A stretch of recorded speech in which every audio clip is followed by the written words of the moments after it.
Hello పిల్లలు, ఈరోజు యుక్తి శక్తి అనే ఒక కథ చెప్పుకుందాం. ఒక ఊళ్ళో ఒక వేటగాడు ఉండేవాడు. అతడికి వేటలో నైపుణ్యం లేకపోయినా జంతువుల అరుపులన్నీ అరవడంలో మాత్రం నేర్పు ఉంది. ఆ నేర్పుతో జింకలు ఉండే చోటికి జింకలా వెళ్ళి అరిచేవాడు. అది నిజం అనుకుని మిగిలిన జింకలన్నీ ఒక చోటికి వచ్చేవి. అలా వాటిని వేటాడేవాడు.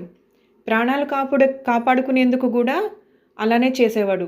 ఎలాగంటే ఒక్కసారి ఆ జింక అరుపులు విని తోడేళ్ళు వచ్చేవి. అప్పుడు పులిలా గండ్రించేవాడు. దాంతో తోడేళ్లు పారిపోయేవి. యుక్తికి శక్తికి తేడా తెలియకుండా తనంత గొప్పవాడు లేడని విర్రవీగేవాడు.